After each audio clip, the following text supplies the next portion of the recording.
ሰላም ጤና ይስጥልን ውድ የዋሊያ ሚዲያ ቤተሰቦች የዕለተ ዓርብ መረጃዎችን እናልፋለን። በመጀመሪያም አጫጭሮቹን አሜሪካ የኢትዮጵያ መንግስት በዜጎች ላይ የሚያካሂደውን የድሮን ጥቃት በአስቸኳይ እንዲያቆም ስትልም ጠየቀች። በዚህ ላይም ሰፋ ያለ ማብራሪያ ይዘናል፣ ወደ እናንተ እናደርሳለን። ፖሊስ 47 የጤና ባለሙያዎችን በቁጥጥር ስር አውሎ ምርመራ እያጣራ መሆኑንም አስታወቀ። የኢትዮጵያ ፌደራል ፖሊስ ያወጣውን መግለጫን ወደ እናንተ እናደርሳለን። የአማራ ፋኖ ብሔራዊ ኃይል ንጉስ ሚካኤል ኮር አማራ ሳይንት መቅደላ ክፍለ ጦር የአትሮኖስ ብርጌድ ሼህ ሁሴን ጅብሪል ብርጌድ ከወራሪው ጠላት ጋርም በመፋለም ድልን ተጎናጸፈ። በዚህ ላይም ሰፋ ያለ ማብራሪያ ይዘናል፣ ወደ እናንተ እናደርሳለን። በዛሬው ዕለት ግንቦት 15 2017 ዓ.ም ነበልባሎቹ የበረኛው ቀስተ ዳመና ብርጌዶች ፋኖች ደብረ ኤልያስ ከተማ መቆጣጠራቸውም ተነገረ። በዚህ ላይም ሰፋ ያለ ማብራሪያ ይዘናል፣ ወደ እናንተ እናደርሳለን። በዝርዝር ወደምናገኛቸው መረጃዎች ስናልፍም የአሜሪካ ኤምባሲ መንግስት በራሱ ህዝብ ላይ የሚፈጽማቸውን የድሮን ጥቃቶች በአፋጣኝ እንዲያቆም ጠየቀ። የአሜሪካ ኤምባሲ ከሰዓታት በፊት አውጥቶት የነበረውን እና አምባሳደር ሃርቪን ማሲንጋ የፌደራል መንግስት በራሱ ህዝብ ላይ የሚፈጽማቸውን የድሮን ጥቃቶች በአፋጣኝ እንዲያቆም ጥሪ ያቀረቡበትን ልጥፍም ከፌስቡክ እና ከትዊተር ገጾች ላይም አነስቶ ለውጥም አደረገ። እንደ አዲስ በወጣው የአምባሳደሩ መልእክት ላይ የድሮን ጥቃት በተመለከተም ለፌደራል መንግስት የቀረበው ጥሪ መንግስት ከኃይል ውጭ ያሉ ሰላማዊ አማራጮችን መፈለጉን እንዲቀጥል በሚጠይቅ ጥሪም ተተክቷል። አምባሳደር ማሲንጋ ያስተላለፉት የመጀመሪያ መልእክታቸው በኤምባሲው የፌስቡክ እና ትዊተር ገጾች ላይ የተለጠፈው ዛሬ ግንቦት 15 2017 ዓ.ም ከቀኑ 4 ሰዓት ተኩል ገደማ ነበር። በአገሪቱ ያሉ ግጭቶችን ማቆም የተመለከተውን የአምባሳደሩ መልእክት ለፌደራል መንግስት እንዲሁም የፋኖ ኃይሎችና የኦሮሞ ነጻነት ሰራዊት የተለያዩ ጥሪዎችንም ያቀረቡበት ነበር። ለፌደራል መንግስት ቀርቦ የነበረው የአምባሳደሩ መልእክትም ሁለት ሐሳቦችን ያዘለ ነበር። በቀዳሚነት የተቀመጠው ሐሳብ በመንግስት የሚፈጸም የድሮን ጥቃቶች እንዲቆሙ የሚጠይቅ ነው። የአምባሳደሩ የተጠቀሙት አገላለጽ የመንግስት የድሮን ጥቃቶች በራስ ህዝብ ላይ የሚፈጸሙ እንደሆኑም የሚያመለክት ነበር። አምባሳደሩ በመጀመሪያው መልእክታቸው የፌደራል መንግስት በአፋጣኝ በራሱ ህዝብ ላይ ድሮን መጠቀም እንዲያቆምና ስምምነት እንዲያመቻችም እንጠይቃለንም ብለው ለጥፈው ነበር። ይህ ጥሪ የተካተተበት የአምባሳደር ማሲንጋ መልእክት ከሰዓታት ቆይታ በኋላ ከኤምባሲው ፌስቡክ እና የትዊተር ገጾችም ተነስተዋል። 7 ሰዓት ገደማ ላይ በድጋሚ የተለጠፈው የአምባሳደሩ መልእክት የድሮን ጥቃትን የተመለከተውን ክፍል ያስወጣና ለፌደራል መንግስት የቀረበውን ጥሪም ያሻሻለ ነው። አዲሱ መልእክት የፌደራል መንግስት ከኃይል ውጭ የሆነ ሰላማዊ አማራጮችን መፈለጉንም እንዲቀጥል የሚጠይቅ ሲሆን በተጨማሪም አምባሳደሩ መንግስት የዜጎችን ደህንነትና የመኖር ዋስትና እንዲያስቀድምም ጥሪ አቅርበዋል። በአምባሳደሩ መልእክት ላይ ከዚህ ውጭ የተደረገው ሌላ ማሻሻያ ለፋኖ ኃይሎች በተላለፈ መልእክት ላይ ጥሪ እናቀርባለን የሚለውንም እናሳስባለን በሚልም የተካ ነው።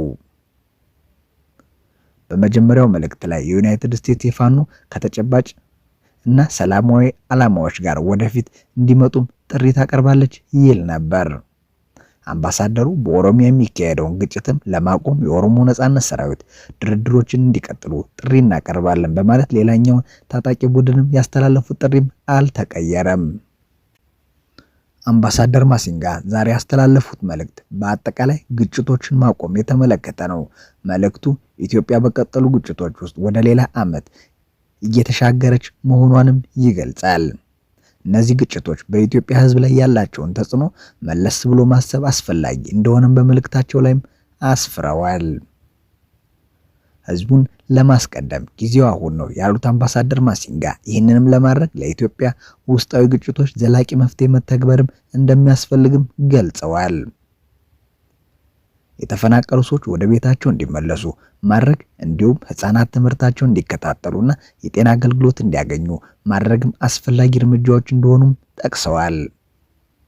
አምባሳደሩ የትጥቅ ትግል አካል እንደሆነ በማስመሰል የተንሰራፈው ህግ የለሽነት እንዲያበቃ ማድረግም አምባሳደር ህዝቡን ለማስቀደም መተግበር አለባቸው ካሏቸው እርምጃዎች መካከል ነው። አምባሳደሩ መልእክታቸውን የቋጩትም ሰላምና መረጋጋት ለመምረጥ ጊዜው አሁን ነው በማለት ነው።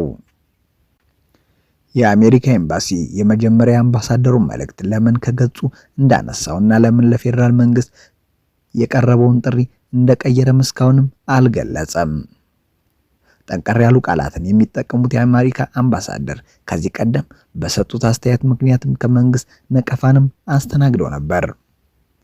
መንግስት ያስቆጣው የአምባሳደሩ አስተያየት ባለፈው ዓመት በዚህ ግንቦት ወር በቀድሞ የአሜሪካ ቆንስላ ግቢ አሜሪካ ግቢ ባደረጉትም ጠንከር ያለ ንግግር ላይ የተነሳ ነበር። አምባሳደሩ በዚህ ንግግራቸው መሰረተ ልማቶች ኢላማ ያደረጉ ጥቃቶች እንዲቆሙ ጠይቀው ነበር። ማሲንጋ ሽፍቶች፣ የታጠቁ ቡድኖችና አንዳንድ ጊዜ ደግሞ የመንግስት የጸጥታ ኃይሎች በህይወት የመኖርና የመከባበር መብቶች ላይ ጥሰት መፈጸማቸው የህግ ሂደትና የህግ የበላይነት አለመከበርን የሚያሳይ ነው ሲሉም በመንግስትና ታጣቂ ላይ ጠንካራ ትችትም አቅርበው ነበር። ያልተገደበ ሰብአዊ አቅርቦት እንዲኖርና ለዚህም መነሻ የሚሆን ጊዜያዊ አገር አቀፍ የተኩስ አቁም እንዲደረግ በዚህም ንግግራቸው ጠይቀውም ነበር።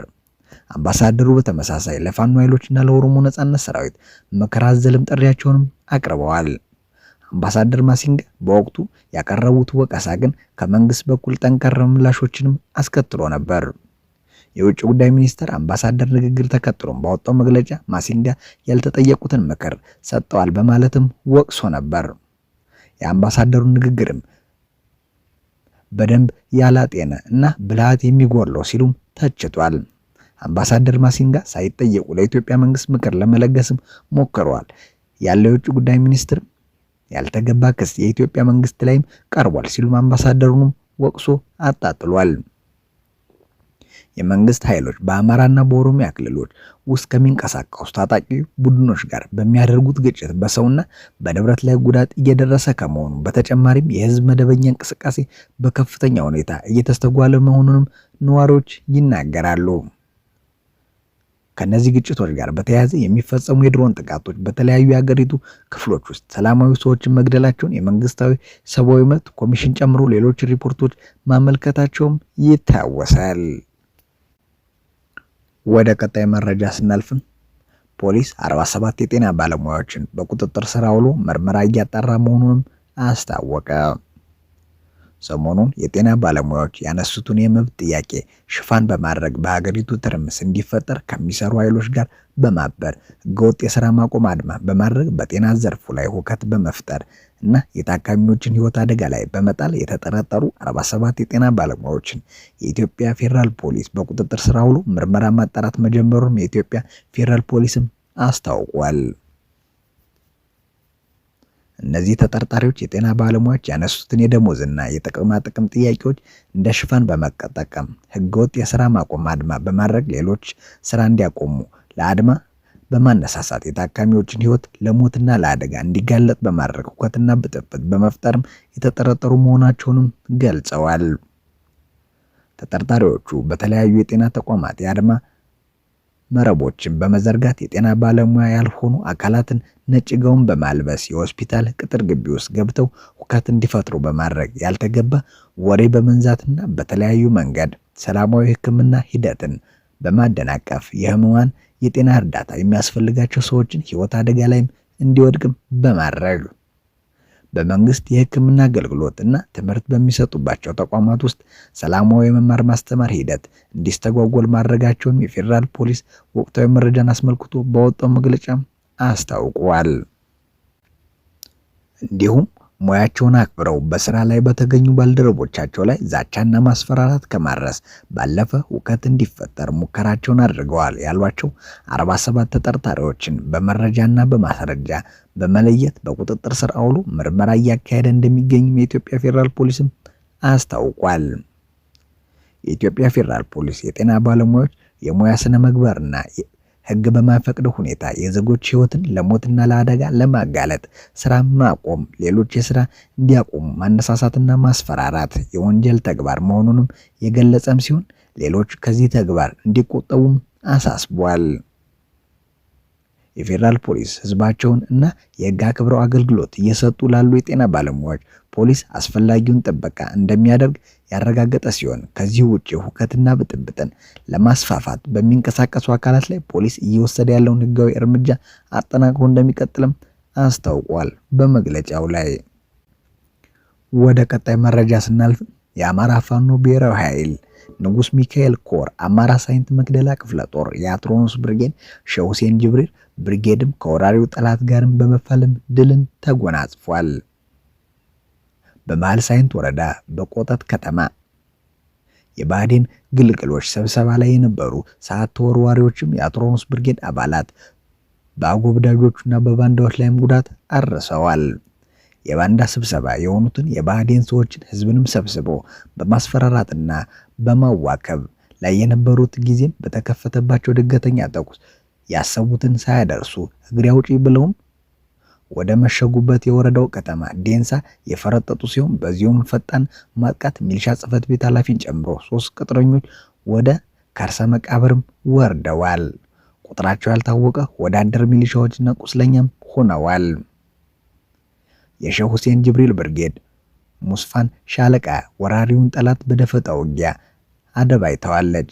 ከደብረ ዘይት ከተማ ወደ ማሻ ከተማ በላንድ ክሩዘር መኪና ሲንቀሳቀሱ የነበሩ የኦህዴድ ብልጽግና ስልጣን ጠባቂ ወራሪ ቡድንም ጨርፌ በምትባል ልዩ ቦታ ላይም ሙስፋ ሻለቃ ባደረገችው ደፈጣ ከፍተኛ ሰብአዊ ኪሳራ ያደረሰችበትን ሲሆንም በደፈጣ ጥቃትም 7 ቅጥረኛ የወራሪው ቡድን አባላት የማይነቁበት ዘላለማዊም እንቅልፍም አሸልበዋል። ለግለሰቦች ወይም ለወንጀለኞች ስልጣን ሲባልም ከብሔር ሙታን ወገን ለሆኑትም ከተጨማሪ 5 በላይ የሆኑ ደግሞ ቁስለኛ ሆነዋል። የኦህዴድ ብልጽግና ወንጀለኞች ቡድንም የአማራ ብቸኛው መድን የሆነው ፋኖ የማይቆጣጠረው የብረት ቆሎ ሲሆንበትም ህዝብ ላይም አሉታዊ ጫና ማድረጉን ማጠናክሮም ቀጥሎበታል። እስር፣ እንግልት፣ ማስፈራራትና መዋከብ ግንባር ቀደም ተግባር ሆኖ ሲልም የአማራ ሳይንት መቅደላ ክፍለ ጦር ቃል አቀባይም ገልጿል። ወደ ቀጣይ መረጃ ስናልፍ በዛሬው ዕለት ግንቦት 15 2017 ዓ.ም ነበልባሎቹ የበረኛው ቀስተ ዳመና ብርጌድ ፋኖቹ ደብረ ኤልያስ ከተማ ዘልቀው በመግባት የአገዛዙ ባሪያ ሆነውን የባንዳ ስብሰባ በጥይት ሲለበልቡትም አርፍደዋል። የከተማው ነዋሪዎች ባንዳ መዳረሻ አጡ ሲሯሯጥ እንዳፍረፈደም በሳቅ በተሞላ ትዝብትም ነግረውናል። ቀስተ ዳመናዎቹ በተደጋጋሚ ባንዳዎቹን ያነጣጠረ ውጊያ ሲያደርጉም የሰነበቱ መሆኑን ይታወሳል። በአውደ ውጊያው የተገኘ ድልም የኒያንተ አጉማስ የተባለ አድማ ብተናም ላይመለስ መሸኘቱንም ተናግሯል። 2 አምቡላንስ ሙትና ቁስለኛ ጭነው መውጣታቸውን የብርጌዱ ህዝብ ግንኙነት ኃላፊም አሳውቋል። ወደ ቀጣይ መረጃ ስናልፍም ጠቅላይ ሚኒስትር ዶክተር አብይ አህመድ ወደ ጠፈር ሊጓዙ ነው ተባለ።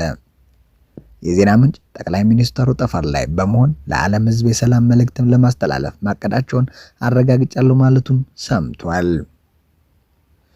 የጉዞ ዕቅዱ ከተሳካ ወደ ጠፈር የተጓዙ የመጀመሪያው የዓለማችን መሪም ያደርጋቸዋል።